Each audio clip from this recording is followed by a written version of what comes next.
Como el hombre piensa, de James Allen. James Allen, 1864 a 1912, fue un escritor británico conocido por su obra, Cómo piensa el hombre, un clásico del pensamiento positivo y el desarrollo personal. En ella, Allen enseña que los pensamientos determinan el carácter y el destino de cada persona. Su mensaje principal es que al cambiar lo que pensamos, podemos transformar nuestra vida. Prefacio. Este pequeño volumen, resultado de la meditación y la experiencia, no intenta ser un tratado exhaustivo acerca del poder del pensamiento, de lo que ya mucho se ha escrito. Es más bien sugestivo antes que explicativo. Su objetivo es estimular a hombres y mujeres al descubrimiento y la comprensión de la siguiente verdad. Cada ser humano es forjador de sí mismo, en virtud de los pensamientos que escoge y estimula. Que la mente es la fábrica maestra que teje las ropas que viste tanto en lo profundo del carácter como en lo externo de las circunstancias, y que si hasta ahora hemos tejido ignorancia y sufrimiento podemos tejer iluminación y felicidad. 1. Pensamiento y carácter. El aforismo, como un hombre piensa en su corazón, así es él, Proverbios 23:7, no solo abarca su ser, sino que llega a comprender cada condición y circunstancia de su vida. Un hombre es literalmente lo que piensa, siendo su carácter la suma de todos sus pensamientos. Así como una planta brota de su semilla, y no podría ser de otra manera, así cada acción de un hombre brota de las semillas invisibles del pensamiento, y no podrían existir sin ellas. Lo anterior es aplicable por igual a aquellos actos considerados espontáneos y no premeditados como a aquellos que son deliberadamente ejecutados. Las acciones son brotes del pensamiento y la dicha y el sufrimiento son sus frutos. De este modo el hombre cosecha los frutos dulces y amargos que él mismo siembra. Los pensamientos en nuestra mente nos hacen lo que somos, nos forjan y modelan. Si albergas en tu mente pensamientos inferiores, el dolor te seguirá como sigue el arado al buey. En cambio, si tus pensamientos son elevados, te seguirá la dicha como tu propia sombra. Es un hecho. El desarrollo del hombre está gobernado por leyes, no por artificios, y la ley de causa y efecto es tan absoluta e inevitable en el reino oculto de los pensamientos como lo es en el mundo de los objetos visibles y materiales. Un carácter admirable no es asunto de azar o de favor, sino el resultado natural de un constante esfuerzo en albergar los pensamientos correctos, el efecto de una muy larga y apreciada asociación con pensamientos admirables. Un carácter poco noble y bestial por el mismo proceso, es el resultado de pensamientos viles albergados continuamente. Él es hecho o deshecho por sí mismo, en la armonía del pensamiento forja las armas con las que se destruye, también elabora las herramientas con las que construye para sí mansiones celestiales de felicidad, fortaleza y paz. Con la elección y aplicación de los pensamientos correctos, el hombre asciende a la perfección divina. Con la aplicación y el abuso de los pensamientos incorrectos, desciende bajo el nivel de las bestias. Entre estos dos extremos están todas las categorías del carácter. Y el hombre es su maestro y hacedor. De todas las maravillosas verdades del alma, que han sido recuperadas y redescubiertas en esta era, ninguna más grandiosa y fecunda de divina promesa y esperanza que esta. El hombre es el amo y responsable del pensamiento, forjador del carácter, generador y modelador de condiciones, entorno y destino. Como un ser a quien le ha sido dado poder, inteligencia y amor, y dueño de sus propios pensamientos, el hombre posee la llave de cada situación, y lleva consigo la capacidad de transformación y regeneración, por la cual hace de sí mismo lo que quiere. El hombre es siempre el amo y señor, aún en su estado de mayor debilidad y abandono, pero en su debilidad y degradación es el amo necio, que gobierna mal sus asuntos. Cuando empieza a reflexionar acerca de su condición y a buscar diligentemente la ley que lo llevó a ese estado, se transforma en el amo sabio, canalizando inteligentemente su energía y elaborando pensamientos fructíferos. Ese es el amo sabio, y el hombre solo puede llegar a serlo, descubriendo dentro de sí mismo las leyes del pensamiento, descubrimiento que es resultado de aplicación, autoanálisis y experiencia. Solamente después de mucho buscar y excavar, el oro y los diamantes son obtenidos, y el hombre puede encontrar cada verdad asociada con su ser si cava con determinación en lo profundo de su alma. Probará inequívocamente que es forjador de su carácter, modelador de su vida y constructor de su destino, si vigila, controla y altera sus pensamientos, siguiendo el rastro de sus efectos en sí mismo, en otros, en su vida y circunstancias, enlazando causa y efecto, con práctica e investigación pacientes, y utilizando cada experiencia, aún la más trivial, cada hecho cotidiano, como medios para obtener el conocimiento de sí mismo, que es entendimiento, sabiduría, poder. En ese sentido, como en ningún otro, está la ley absoluta. Pedid y se os dará. Buscad y hallaréis. Llamad y se os abrirá. Porque todo aquel que pide, recibe, y el que busca, halla, y al que llama, se le abrirá. Lucas 7, 7, 8. Solo con paciencia, práctica y perseverancia incesante, puede un hombre entrar por la puerta del templo del conocimiento. Efecto del pensamiento en las circunstancias. Adaptación libre de Luis Gaviria, www.luisgaviria.org. La mente de un hombre se compara a un jardín, que puede ser inteligentemente cultivado o ser abandonado y llenarse de hierbas. Pero sea cultivado o descuidado está destinado a producir. La mente de un hombre se compara a un jardín, que puede ser inteligentemente cultivado o ser abandonado y llenarse de hierbas, pero sea cultivado o descuidado, está destinado a producir. Si no se siembran semillas útiles, entonces semillas de hierba mala caerán, crecerán en abundancia y se reproducirán. Al igual que un jardinero cultiva su parcela manteniéndola libre de mala hierba, cultivando las flores y frutos que requiere, así debe también el hombre atender el jardín de su mente limpiándola de pensamientos dañinos, inútiles e impuros y cultivando hasta la perfección las flores y frutos de pensamientos correctos, útiles y puros. Solo siguiendo este proceso el hombre tarde o temprano descubre que él es el jardinero maestro de su espíritu, director de su vida. También descubre en sí mismo las leyes del pensamiento y entiende cada vez con mayor precisión cómo la fuerza del pensamiento y los elementos de la mente operan en la formación de su carácter, sus circunstancias y su destino. El pensamiento y el carácter son uno solo, y mientras el carácter solo se manifiesta y descubre a través de las circunstancias, el entorno de la vida de una persona siempre estará en armonía con su estado interior. Esto no significa que las circunstancias de una persona en un momento dado son un indicador de todo su carácter, sino que aquellas circunstancias están íntimamente conectadas con algún elemento vital de pensamiento en su interior que, en ese momento, es indispensable para su desarrollo. Cada hombre está donde está por la ley de su propio ser. Los pensamientos que ha construido en su carácter lo han llevado allí, y en la disposición de su vida no hay elemento de azar, sino el resultado de una ley que no puede fallar. Esto es cierto tanto para aquellos que se sienten descontentos con su entorno, como para aquellos que están satisfechos con él. Como ser de cambio y progreso, el hombre está en un punto en el que debe aprender que ha de crecer, y mientras aprende la lección espiritual que cada circunstancia le ofrece, esta termina y da lugar a otras circunstancias. El hombre es abofeteado por las circunstancias mientras se piense a sí mismo como un ser creado por las condiciones exteriores, pero cuando se da cuenta que es un poder creativo, y que puede manejar las tierras y semillas de su ser de las que las circunstancias nacen, se convierte en el dueño y señor de sí mismo.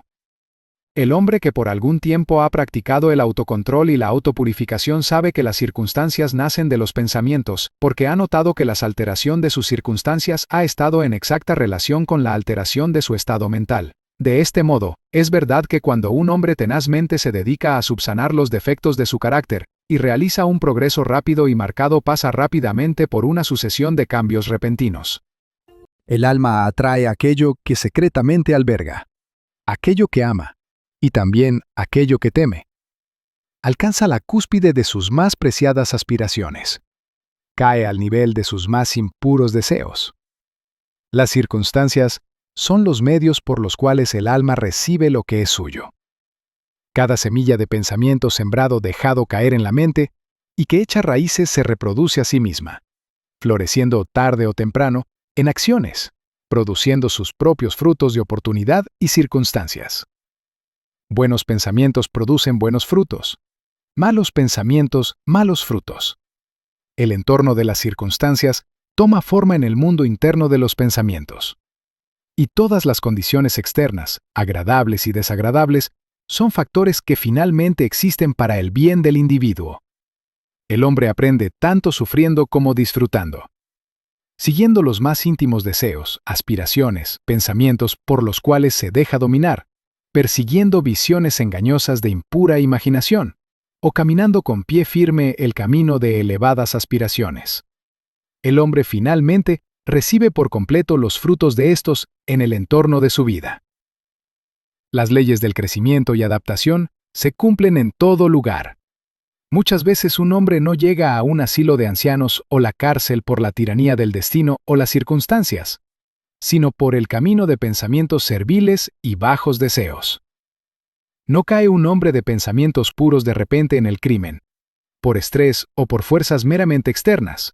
Pensamientos criminales han sido secretamente albergados en el corazón, y la hora de la oportunidad revela su poder acumulado. Las circunstancias no hacen al hombre, lo revelan a sí mismo. No puede existir condición tal como descender en el vicio mientras la persona sufre por sus inclinaciones viciosas, o ascender en la virtud y su felicidad pura, sin el cultivo continuado de aspiraciones virtuosas. El hombre, por lo tanto, como amo y señor del pensamiento, es el hacedor de sí mismo, el formador y autor de su entorno. Aún en el nacimiento, el alma se revela, y en cada paso de su peregrinación, atrae aquella combinación de condiciones que la revelan, que son el reflejo de su propia pureza o impureza, su fortaleza y debilidad. Los hombres no atraen aquello que quieren, sino aquello que son. Sus antojos, caprichos y ambiciones se frustran a cada paso, pero sus más íntimos pensamientos y deseos se alimentan de sí mismos, sean estos sucios o limpios. La divinidad que nos da forma también está dentro de nosotros mismos. Somos nosotros mismos, templos vivos de Dios. El hombre está maniatado solo por sí mismo.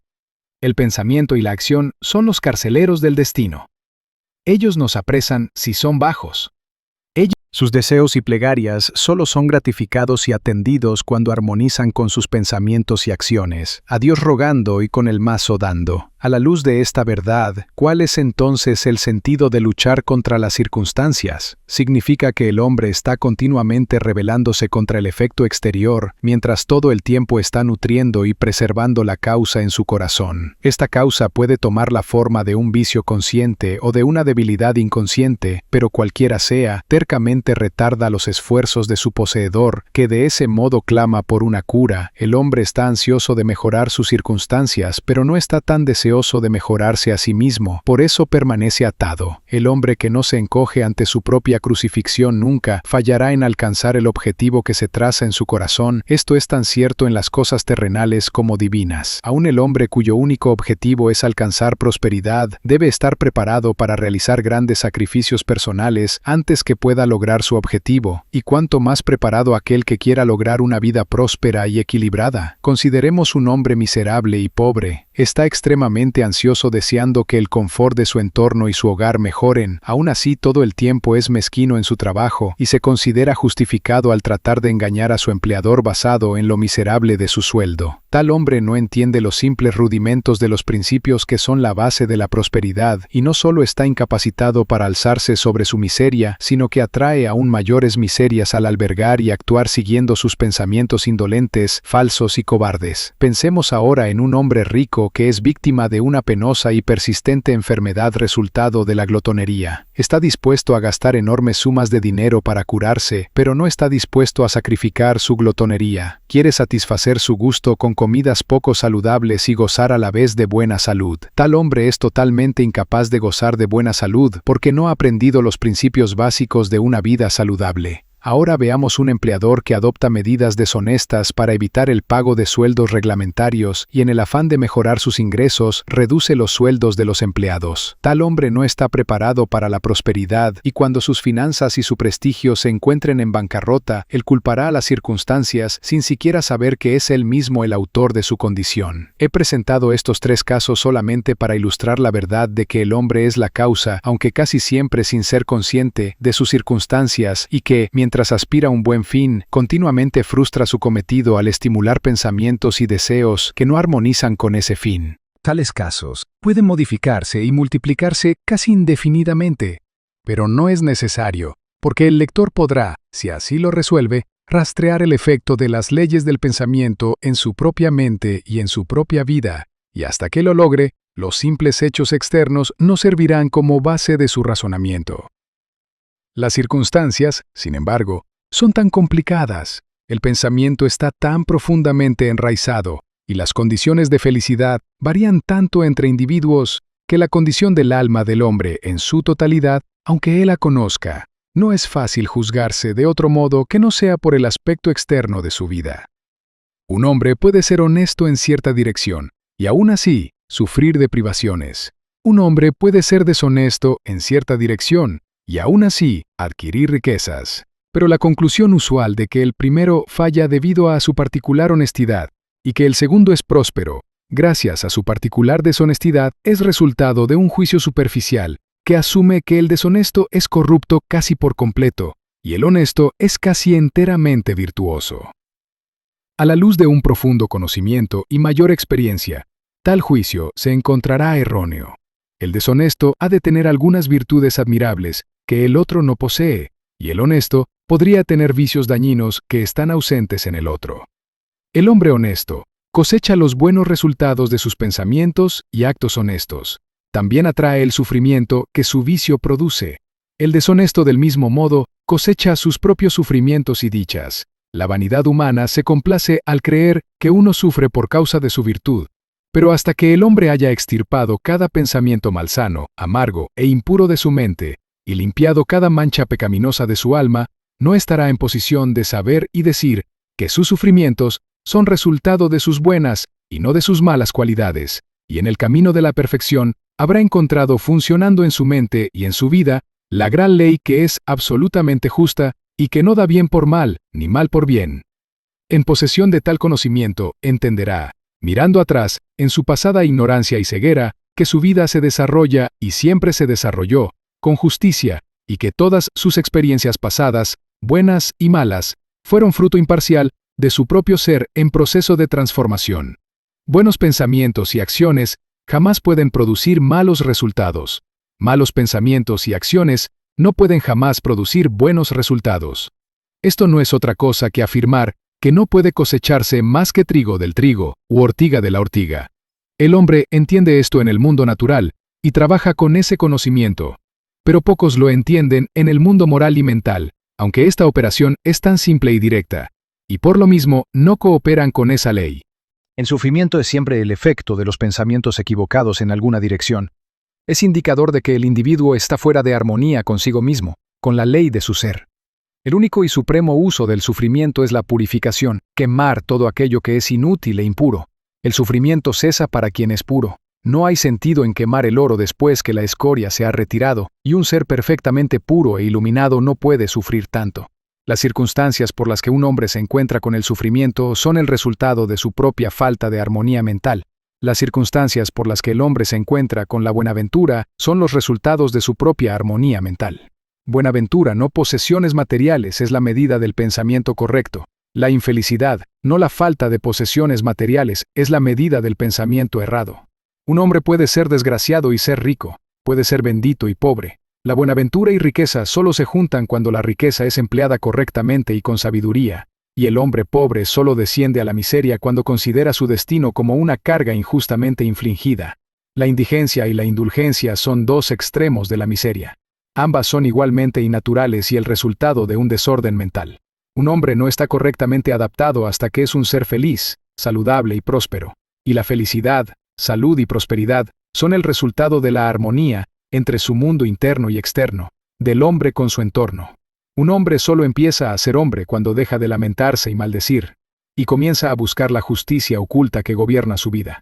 Y al adaptar su mente a este factor gobernante, cesa de acusar a otros como la causa de su situación, y se forja a sí mismo con pensamientos nobles y fuertes. Deja de patalear contra las circunstancias, y empieza a utilizarlas como ayuda para progresar más rápido, y como un medio para descubrir el poder y las posibilidades ocultas dentro de sí. Sodelecar de ley y no confusión son el principio dominante del universo. Justicia, no injusticia, es el espíritu y sustancia de la vida. Rectitud y no corrupción es la fuerza moldeadora y motivadora que gobierna el espíritu del universo. Siendo esto así, el hombre no tiene opción más que descubrir que el todo funciona correctamente, y al rectificarse, encontrará que mientras cambia sus pensamientos respecto a las situaciones y la gente, las situaciones y la gente cambiarán respecto a él. La prueba de esta verdad está en cada persona, y por ello puede verificarse fácilmente mediante una introspección y autoanálisis sistemáticos. Cambia un hombre radicalmente sus pensamientos, y se asombrará de la rápida transformación que operará en las condiciones materiales de su vida. El hombre imagina que puede mantener en secreto sus pensamientos, pero no puede. Rápidamente estos se cristalizan en hábitos, y los hábitos toman forma de circunstancias. Pensamientos indulgentes se cristalizan en hábitos de indulgencia respecto a la bebida y el sexo, que toman forma de destrucción y padecimiento. Pensamientos impuros de todo tipo se cristalizan en hábitos de desorientación y debilidad, que toman forma de circunstancias de perturbación y adversidad. Pensamientos de temor, duda e indecisión se cristalizan en hábitos de debilidad, falta de hombría e irresolución, que toman forma de circunstancias de fracaso, indigencia y dependencia.